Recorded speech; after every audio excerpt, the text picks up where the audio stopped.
It's interesting, just like we discussed on an individual level, right? The more skills and the more tools you have, the more options you have away from using your strongest force possibilities, the lethal force.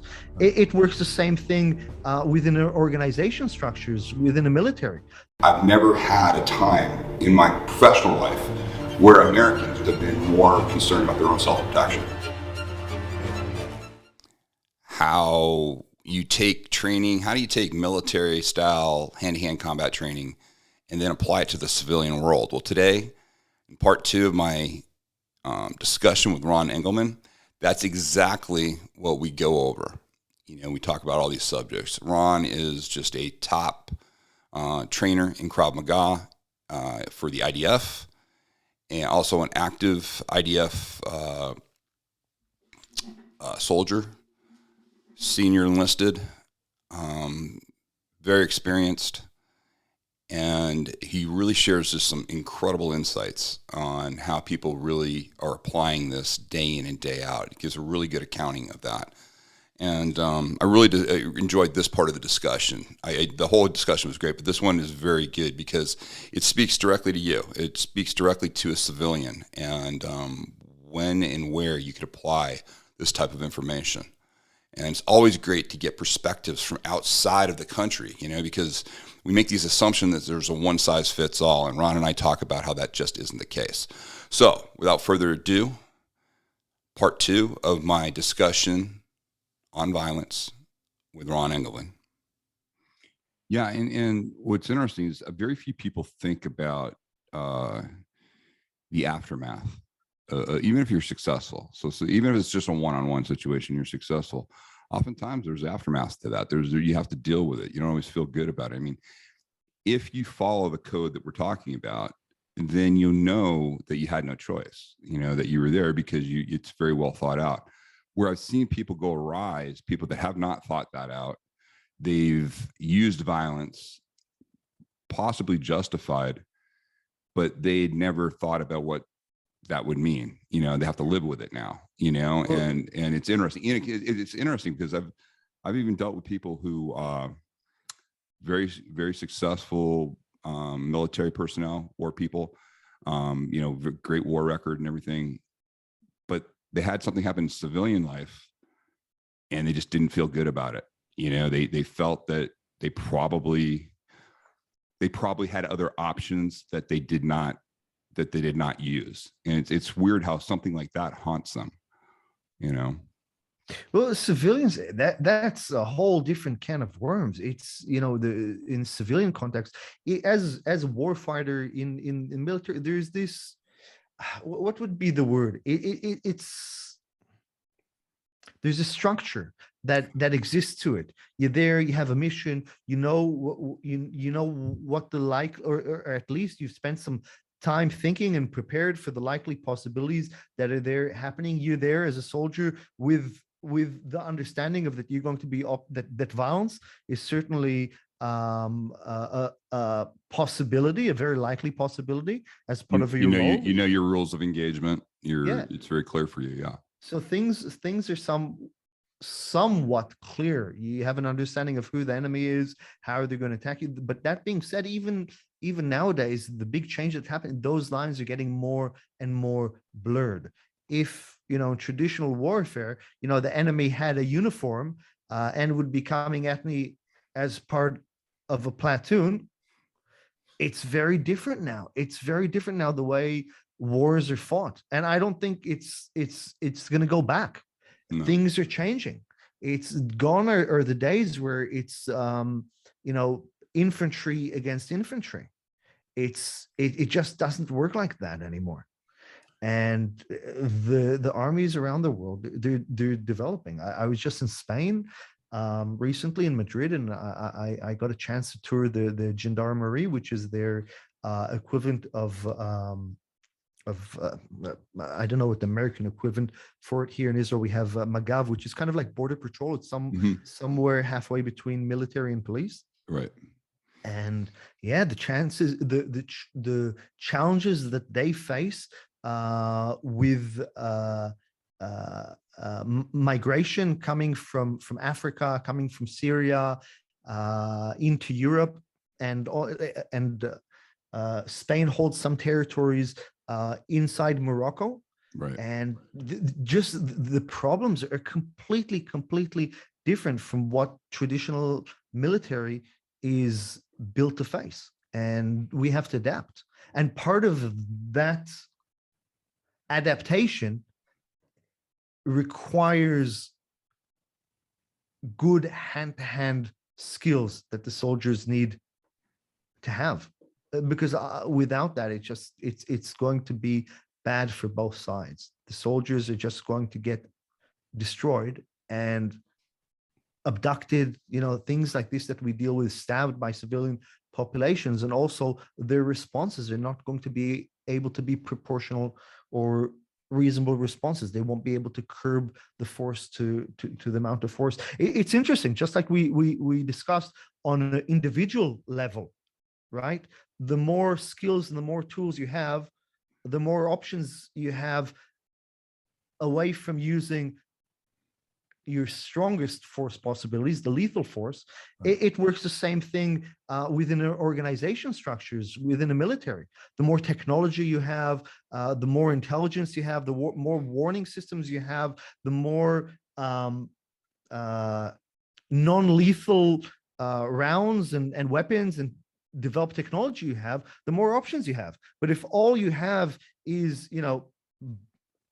a nuclear weapon, right, that's not going to get a very good result. So, we want that on the military, and we also want that on the individual soldier levels. We want to have those capabilities. Yeah, and how you do that is interesting. Have you changed your principles are always the same. Krav principles are rock solid. But have you changed in your methodology over the years? Have you changed the way you train people, and have you found better methods, and especially for your soldiers and obviously to meet the threat? But how has it been challenging as an instructor to I often tell my clients, they're getting the training I wish I got. Meaning the way I was originally trained and the way I'm currently training people, I would much rather go through the current program. Do you have some similar things that you found over the years with your training? 100%. So the thing that I try to do with civilians that I train, with Krav Maga instructors, civilian Krav Maga instructors that I train and certify as part of Krav Maga Israel, the organization that I had, and also in my roles in the military. It's the same thing. I try to put people in situations, as opposed to teaching them techniques and moves and the tools. So there's two ways you could go at it, right? I could if you came to me, I could teach you the tools of the trade, which are punching, blocking, throwing, all these tools, and then maybe the movements, right, of how to combine those. If somebody came to stab you, how you combine your block with your punch, with all the follow-up and everything that you need to get out of this situation. That's part of it. But I think that the biggest part that Krav Maga does and has to offer, and it's always been a part of Krav Maga, but I find that this is where the real gold lies in order to train people. It's putting them in situations and letting them figure it out. And I would say that the biggest part of my training nowadays is to try to simulate the environments in which they're going to have to protect themselves. Every individual or every group according to their level, right? I wouldn't work with, if I'm working with SF, with special forces, it'd be different if I was working with a women's self-defense group, right, let's say. But the principle doesn't change. And the principle is put them in a situation where they have a problem, and then they have to overcome it. And now that that's often how I'll start my training. Before I teach you anything, you come to my lesson, I'll put you in front of a problem, right? That problem could be, somebody trying to stab you with a rubber knife in training. It could be somebody trying to grab you, choke you. And again, everything relevant to the level of where you're at, but I'll put you in a problem that's relevant to you. And I'll let you try to solve it on your own. And that's where we start. And then maybe I'll see how you go and I'll give you some tools. And then we'll try that again, right? And maybe you'll be a bit better. And then once you get okay at it, I'm going to change the situation completely. And I'm going to give you a different problem, or I'm going to give you the same problem in a different environment. And let's see if the tools that you have, if they apply to that, or we have to adapt them. And what happens at the end is I get soldiers and I get civilians who are really good at solving problems. And they're really good at solving those problems on the fly without even thinking, instinctually. Right. And that's a very different method of coming in and here, let me teach you a bunch of techniques and let's get really good at these techniques. And then let's see if we can find some drills for you to apply your techniques that they work well, right? I think if we choose boxing or jujitsu or these competitive fighting, so self-defense, Krav Maga, it's not a martial art and it's not a sport. It's similar. It uses the same tools, but it's not the same thing. But we can certainly learn from different aspects. So if we let's take boxing. I love boxing. I love Brazilian Jiu-Jitsu. So if anybody gets offended, anything I put forward, first of all, if you want to get offended, get offended. I love offending people, but it comes from, I have a lot of love and a lot of respect for these sports.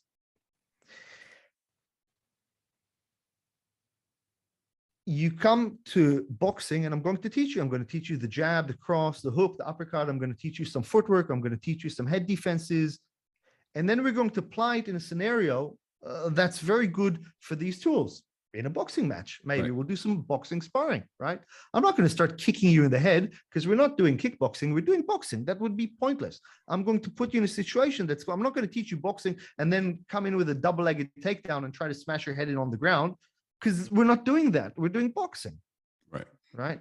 If I'm doing jujitsu, and that's something that jujitsu is an interesting one, because jujitsu started as a self-defense system, or at least that's how it's conceptualized. But then, and it's not my criticism, it's some of the highest ranking members of the Gracie family have voiced their displeasure that it's more and more a sport. The Brazilian Jiu-Jitsu, the competitions, they're not the same. They're very different from self-defense. Now, of course, can a boxer defend themselves? Probably. I mean, they know how to punch well. They know how to take a punch. They know how to be in pressure. Can a high-level jiu-jitsu practitioner be able to look after some? Yes, in certain situations, absolutely.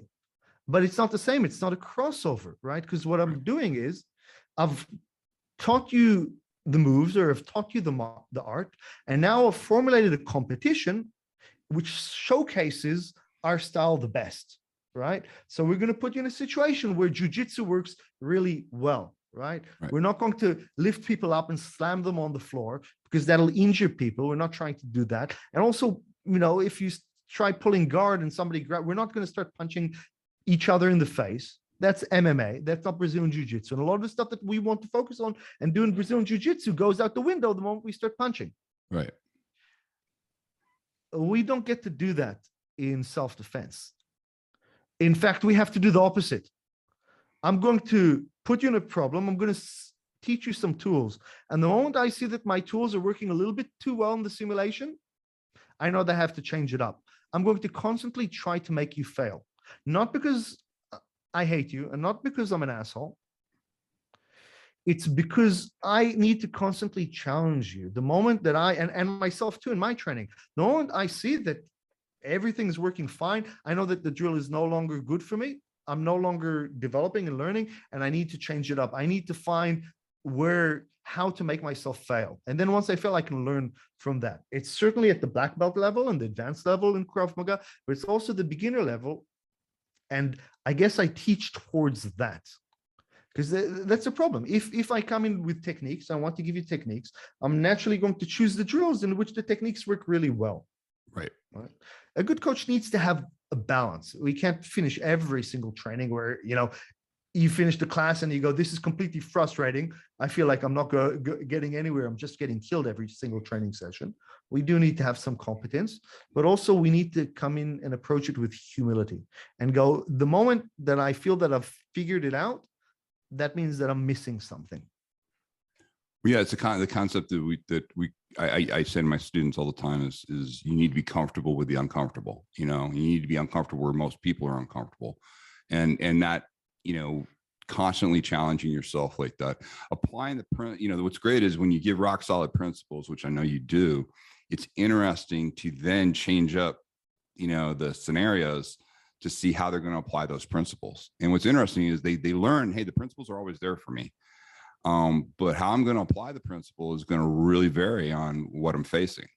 And for me, I don't know if you found this. I've found that when for most way people get trained in self-defense, martial arts, and everything, they kind of do a session program where they start out at the lower levels and they work their way up.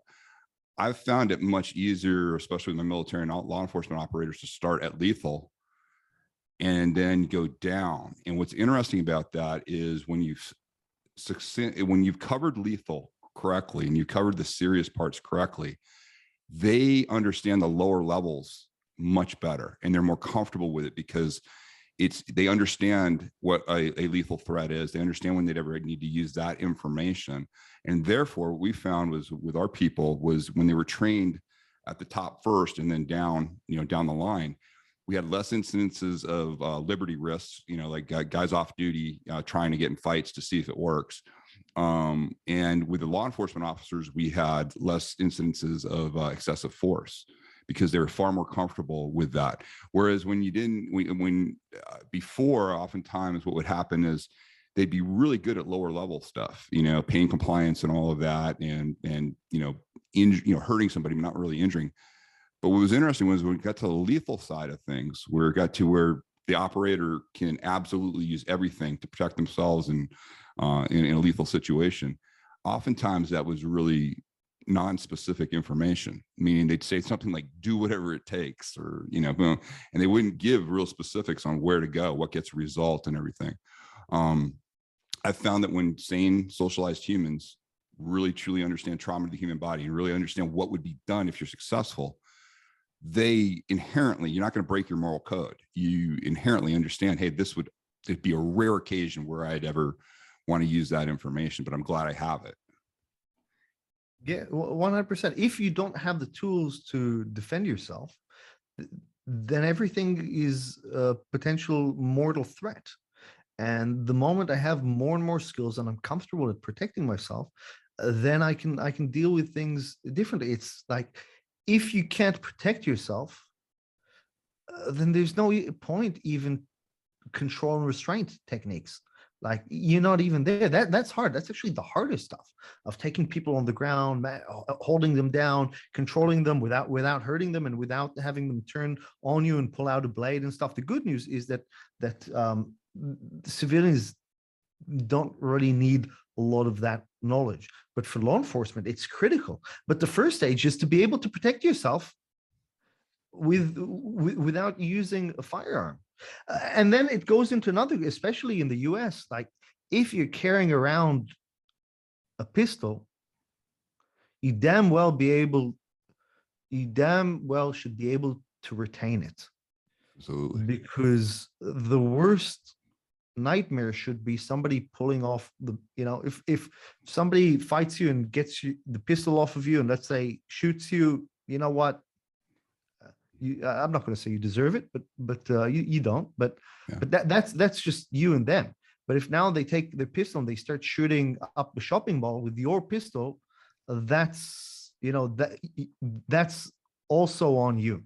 So if you're walking around with a concealed carry or an open carry, you better damn well be able to fight somebody off. And let me tell you, if somebody comes at close range and grabs at your pistol, you're going to have a very difficult time getting rounds off, you're going to have to use your hands, and you're going to have to use hand-to-hand combat to get them off of you. So you could even be in a position where you can use. So I think that yes, if you can, firearms, of course, are one of the best, probably the safest method to defend yourself. I'm not talking about the legal aspects of it, Right. but if you have a firearm, it's not now I don't need to learn hand to hand. It's you have even a more of a responsibility to be able to do hand to hand, Yeah. because you're bringing in a lethal weapon to the potential crime scene anywhere you go. Yeah.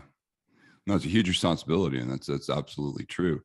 You know, tools, you know, we always say tools just make your job easier, meaning it spikes trauma. It does something your bare hands can't do, but also there's a huge responsibility level of that. And it's interesting. I haven't heard anybody put it how you just put it, which is absolutely critical, meaning not only do you have a responsibility how you use it, you have a responsibility to make sure nobody else gets it and can use it, you know, and that's interesting. That's where brain and body are so important, that you have options. You know, it comes back down to what you're saying, that the by training your, you know, your human machine correctly, it gives you options that you will not have if you don't train it in a situation like you're talking about. I remember, I forgot the exact stat. I want to say this was probably at least 10 years old, but there was a stat that was out in law enforcement officer involved shootings. And I believe at one point it was 15% of the officers were shot with their own weapon. Wow. You know, in close. And now I think it was 0 to 6 feet or something was a stat, but it was a really interesting DOJ stat that was there. And, you know, that's just it. You know, retention is huge, and understanding that. And what's interesting is if you have the brain and body options, oftentimes when they've gone for the tool, you have the ability to not only retain your weapon, but also, if you know how to use your body, you know, probably put an injury on them, you know, while they're focused on that. You know, I try to tell my operators all the time, hey, that's great that they're grabbing your tool. It's great that they're grabbing the weapon. That could have been an injury. They could have been, you know, could have been your throat, could have been your eye. But now you know where their hands are, you know where you're at. So let's look at our options. Yeah, 100%. Do you know, constantly, you know, with you training instructors and training military personnel in an environment where it's very likely on both ends of the equation it could be used, meaning civilians. I mean, I have some fantastic, you know, Israel and Russia are the two places that provide me amazing CCTV incidents that I can use. And oftentimes what is really interesting for me is to see, and I mean this in the best of ways, I see an incident happen in the civilian part of Israel, and I see how the people respond, and it's so interesting to watch. You can tell it's a population that is self-aware. They understand the situations they're in, and many, you know, not always everybody, but a vast majority respond in a way that I wish U.S. people would respond to violence and be comfortable, because it would make it a much safer you know, country if we had that response and if people were trained that way. Can you explain a little bit of the mindset of what, you know, because I don't think people understand, regardless of the politics and how everybody like goes around, what is it like to grow up in a country that constantly, and what does it do to the mindset of the people? Because I think that would help people understand why training is so important, why your military training is so important, why the whole country gets involved in these things. Not that you're all, I know it's politically, it's a diverse country, but this is one thing that everybody understands, you know, in there. And I think we don't appreciate it here in the US. In the US, we are very protected by land masses, oceans. We really don't have the threats around us that other countries have. And we outsource basically everything. I mean, less than 1.5% of the population is ever served in the military currently, which is the lowest we've ever had. But what's interesting is when you see a country like Israel and you see a population that understands, you know, what they're up against. Can you just explain that a little bit, what that's like? Yeah, I mean, Israel's quite unique in that, very unique. Look, I can speak about myself. Maybe that's the best way. My grandparents are Holocaust survivors, right? My grandmother survived Auschwitz, Wow. Nazi death camps. Most of her parents were murdered in front of her eyes. She lost, she lost her. She had brothers and sisters who were killed, uncles, aunts. Like, it's and this is something, it didn't happen, generations ago. This is my grandmother. She's still alive today. I go see her every week. She's got her number from Auschwitz tattooed on her arm. My grandfather too, from the other side, my grandparents. We understand when things get bad, how bad things can get. We understand genocide. People speak about, genocide. People speak about vaccines, or about, the situation on the southern border in the US. People say, oh, this is just like a Holocaust. That's not like a Holocaust. There's nothing like a Holocaust. And so, first of all, we understand what it means to be defenseless as a nation. Also, we understand as a people. My grandfather fought in the War of Independence here in Israel. That's when tiny Israel, that was only created, very small population, miraculously survived against the onslaught of 5 armies. This was this brand new country that was just established, with a military that didn't have weapons, and the small military force that had just been formed had to protect against the armies of Egypt, of Jordan, of Syria, of Lebanon, of Iraq. Saudi Arabia sent troops, and nobody, not in Israel and anywhere else in the world, had any illusions of what would have happened if we had lost the war. What would have happened to the civilian populations? It would have been another genocide. Only a couple of years after the genocide in Europe. And now, another fact that people don't often know. So my family are my grandparents were from Europe. Originally, my family, predates, all the way back to Israel. With genealogy, even we found that, but we won't go there right now. The majority of the Israeli population comes from MENA population. So that's Middle Eastern, North African. So a lot of my friends, are Jewish families from Morocco, from Yemen, from Egypt, from Libya. And over there, it was no picnic too. There were all the time violent pogroms and riots, and Jews were executed on a regular basis. And this is something that my nation has been experiencing for hundreds, for thousands of years. So we're no strangers to violence and to existential threats. The difference is, when the state of Israel was reestablished, is that now we had a military and we were able to defend ourselves. But even at that point, we've always been outnumbered, and we've always been facing superior military forces, at least in numbers and also in weaponry. But we always say, Golda Meir, one of Israel's prime ministers, she says that we have a secret weapon in our fight. It's that we have nowhere to go. Like, it's, we're fighting with our back to the ocean. So there is no option. Like, the militaries, our enemies, the people who fight us, or traditionally who fought us, their armies, they weren't fighting for, the Syrians, the Jordanians, the Egyptians, the people who are coming in. These are armies that were coming into Israel in order to defeat, annihilate us. But it wasn't an existential war for them. If they lost the war, nobody would come and kill their families. Right. And in fact, when they lost the war, nobody came and killed their families. Yeah. And in fact, in peace treaties, Israel gave back the Sinai Peninsula and so on. But So since establishment of the state of Israel up until now, including, we've always faced existential threats here. Somebody would ask, why do you live here? I mean, I was born here. My parents were born here, and and they survived the Holocaust. We've got nowhere else to go. This is our home, and we've become quite good at defending it.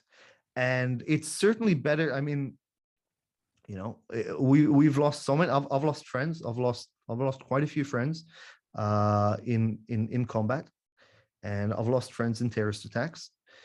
And living in Israel, and with the losses that we have, that's a better option than what my grandparents experienced, right? So, well, we say that. So we have in Israel Holocaust Memorial Day, and 7 days later, I don't know why they scheduled it. This isn't the reason, and 7 days later we have a Memorial Day for the soldiers, right? And there is a poem. Somebody said that we have 7 days to reconcile what it costs us to have a country and what it costs us not to have a country. That's amazing. So, but to answer your question, there's always been threats, and the threats have always been changing, right? And when I was a kid, when I was in high school, it was the second Intifada. There were buses blowing up here, suicide bombers every week. It was an awful time. The terror level was crazy. I mean, the terror even that the civilians faced, that people walking around legitimately scared. I mean, getting on a bus could be a life or death decision. Right. And from the second Intifada, then we have rockets coming in from Gaza. Again, the threat changed. Since a lot of people criticize the border wall that Israel put, and not to speak about politically, but that's what stopped the suicide bombers coming in. Ever since they completed the border wall between the West Bank and Israel, there've been virtually no suicide bombers anymore. It's worked. And then the rockets, right? And Israel was quite effective against the rockets. And then we started having the stabbing intifada a couple of years ago, where it was just, random, not random, but it was, people who'd been indoctrinated would just come up, pick up a weapon, stab people. You can't, like what you used to have about gathering intelligence, because if somebody wants to prepare a bomb and send, or get their hands on a sniper or an automatic weapon and then transport them into the center of Israel, like all that leaves tracks, right? It's not an individual acting on their own. And you can work on the intelligence aspect of, catching them and stopping them before and whatnot. But how are you going to stop, some guy who's just, we've certainly seen how crazy people can get on social media during COVID times. So, how do you prepare? How do you stop, somebody who's, reading all these crazy things on Facebook and then decides that they want to put an end to their life and go out heroically and go and stab a bunch of civilians? So all the time, the nature of the threat changes. But yeah, in Israel, we're no strangers to existential threats, and the country comes together at times of crisis. In the US, I know you certainly saw that after 9/11, all of a sudden it was one country. Everybody was together. Everybody was united in grief, and also in meeting this threat that the United States was facing. And that's something that we certainly see in Israel. Look, like you said, politics, we're divided politically, maybe not as much as we're seeing in America nowadays, but, there's certainly, we've got a left and we've got a right, and we've got, we've got religious, and we've got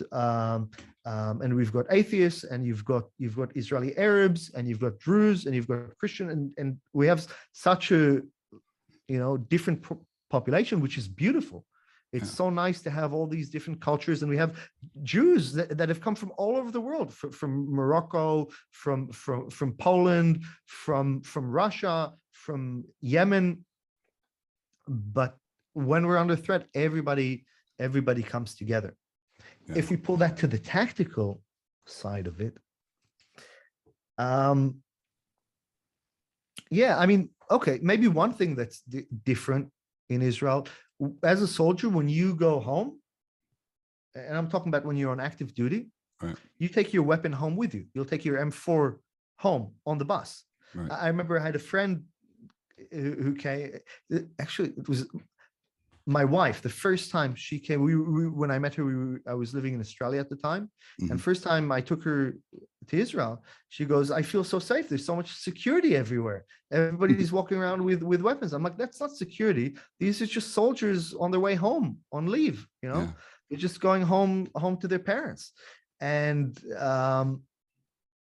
what Israel did is we understood that, you know, we had all these soldiers that in Israel conscription is mandatory. And the threat was inside Israel, you know, the terrorists and you know, somebody could pull out a rifle on a bus. Somebody can, so our soldiers are taking the bus home every day, right? And they're going to the mall and they're doing the stuff. So when you go on leave, you have your weapon, and that's part of your role, is that if something happens, you're a first responder. Right. You're the one who can also is trained in giving first aid, and also is able to take away, to neutralize an active shooter if you have to. And again, it also carries a responsibility, because if you have all these soldiers walking around with weapons, they damn well better be able to retain their weapon. Absolutely. Right? Because there's all these M4s, you know, moving around civilian population, and it has happened that if you're a terrorist, you find a soldier that is maybe not very big. You know, conscription is mandatory for men and for women. I remember not so long ago in Tel Aviv, not far from a gym where I actually teach Krav Maga on a civilian basis. A guy, an Arab who was working in a construction site nearby, decided, he saw an opportunity. He saw a female soldier that wasn't very big, and he decided to jump on her and try to pull her weapon off of her. I think he stabbed her a couple of times with a screwdriver as well from the work site. She heroically managed to grab on her weapon, and there was no way she was going to be able. He was, you know, big dude who works in construction, Right. and she wasn't a big. She was Tiny. Yeah. quite smaller than him, and she just grabbed on a weapon and hugged it and fell onto the ground hugging the weapon. He wasn't able to pull her weapon off of her for long enough until some civilians were able to jump in and pull him off of her. And this is just something that we see. Maybe one final note. When I train, you know, I have people, so I run training camps here in Israel. It's a very big part of what I do, besides certifying instructors in Israel and from all over the world. I have Krav Maga instructors and people who want to become instructors who fly over to Israel to train with me to get certified. And I also have a lot of training camps with Krav Maga Israel, which are open to everybody, not just to instructors. Sometimes people who've just been doing Krav Maga for a couple of weeks and they have a holiday and they go, I want to come to Israel. Yeah. I mean, I know I've been talking about the defense. Maybe following my talk, it does might not come as number one in your travel destinations. But Tim, you've been to Israel, and you know that it's beautiful, and the beaches here are phenomenal. And It's amazing. It's not that people walk around here in constant fear for their life. No. Yes, the rockets happen sometimes. Yes, there's stabbings, but most of the days it's fine. The death rate is certainly much lower here than it is in Chicago. I've actually, when I was in active duty, I was on a delegation to Chicago, and I almost got mugged over there just because I didn't have the situational awareness, right? I had the situational awareness of walking through the worst areas in the West Bank, but it didn't click that you don't walk around on your own in downtown Chicago after night waving around a camera. Yeah. It sounds obvious to you, No, but you see, that's the other thing about traveling too, is situational awareness. I try to tell people all the time. I had Aussie Special Forces guys that were at Fort Bragg, and they decided to go on a jog in a part of the city that's like, they're lucky they got, and these are very capable guys, but they quickly realized they were in the wrong part of town, and they had a very fast run that day. Well, that's the thing in Israel. Well, that's the thing in Israel. Like, crime is so low here. Like, there's no. When we were now I live more in a rural area in the countryside. I've got kids. It's much nicer to. But when I was younger, we were living in Tel Aviv, and like my wife, no problem going out, jogging at, you'll go out at 4 o'clock in the morning in center Tel Aviv, or even in downtown Tel Aviv, and you'll see girls walking their dogs on their own in short shorts, right? It's not an issue. You're no danger. So the idea of danger from crime is not something that's, not something that even exists for an Israeli. And you got to make that change. What I was starting to say was that, so I have Americans, I have people from all over the world, from Germany, from the UK, from Australia, from South Africa, that come into Israel to do our training camps that are open to everybody. And when we're talking about firearms, it's very different here in Israel than it is, as I understand it, in the United States.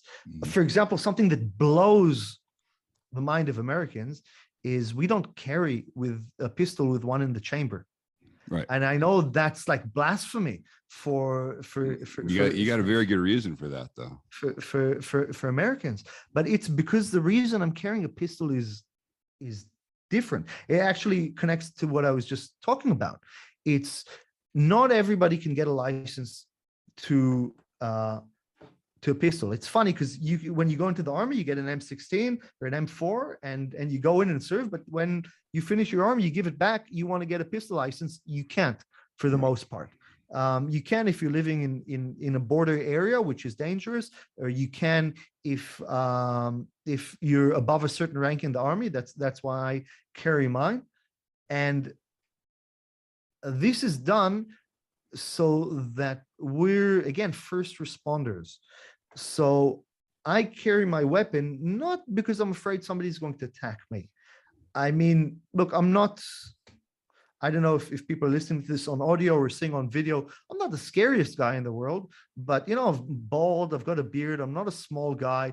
I'm not going to be the first person that you're going to try to jump if you had the choice. But it is going to be very likely that if I'm in an area, if I'm in a restaurant, and I recognize an active shooter or somebody running through and stabbing people, like happened in